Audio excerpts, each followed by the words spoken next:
Le modèle financier des villes du Québec ne serait plus soutenable. C'est le point de vue de deux ex-ministres des Finances du Québec, Monique Jérôme Forget et Nicolas Marceau. Ils étaient aujourd'hui à l'Hôtel de Ville de Montréal pour présenter les grandes lignes de leur rapport. J'y retrouve Monique Jérôme Forget. Madame Forget, bonsoir.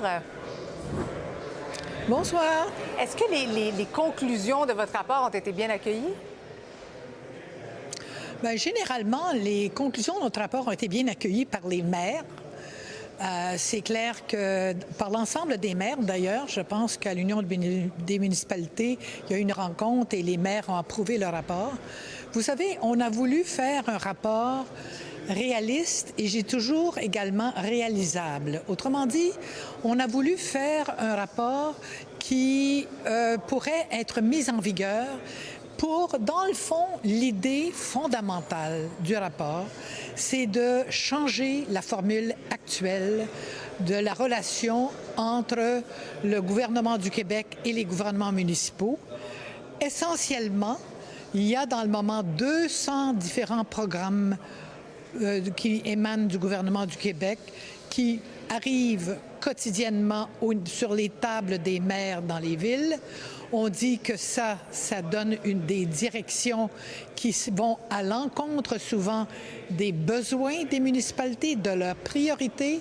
Et donc, on veut absolument, on souhaite en tous les cas, que l'argent soit donné globalement aux gouvernements municipaux de façon prévisible et que les gens soient capables de faire rencontrer leurs obligations en sachant combien d'argent ils vont avoir sans que l'autorité du Québec dicte les orientations à donner.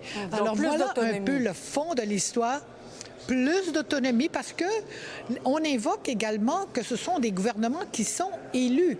Ce sont des gens qui sont imputables à l'endroit des citoyens et par conséquent, donnons-leur les responsabilités, forçons-les également à planifier sur plusieurs années leurs besoins, de sorte qu'on ne se trouvera pas dans une pénurie comme on a actuellement avec des infrastructures qui tombent en ruine. On le sait, hein? Il y a un déficit de 50 milliards de dollars au niveau municipal seulement, au niveau des infrastructures. Alors, je pense qu'il est question qu'on se penche sur ce dossier-là de façon urgente. Oui, vous avez dit il y a quelques semaines, et je vais vous citer, les maires doivent oublier leur réflexe de quêteux, assumer leurs responsabilités et aussi taxer davantage. Comment c'est reçu, ça? Bien, ça, écoutez, c'est clair que ce qu'on a voulu faire, taxer davantage, c'était pour forcer les municipalités à mettre de côté de l'argent pour entretenir les infrastructures, pas pour en créer de nouvelles, pour entretenir les infrastructures. Alors, ce fonds-là, dans le fond, c'est pour créer un fonds dans lequel le gouvernement du Québec va mettre également de l'argent. Le fonds va grossir et au niveau de 25 ans, au lieu d'avoir 50 milliards de dollars de déficit au niveau des infrastructures, on sera rendu à peu près à 30 milliards encore parce qu'on ne règle pas le problème en faisant ça. Mais c'est clair qu'on veut justement arrêter que les gouvernements municipaux soient obligés, j'utiliserai le terme, d'aller quêter. D'ailleurs, le gouvernement du Québec a utilisé l'expression déjà dans le passé et donc, par conséquent, on veut que les gouvernements municipaux soient imputables et qu'ils soient capables de répondre à leurs obligations et, bien sûr, assumer également les responsabilités d'aller chercher l'argent dans les poches des citoyens.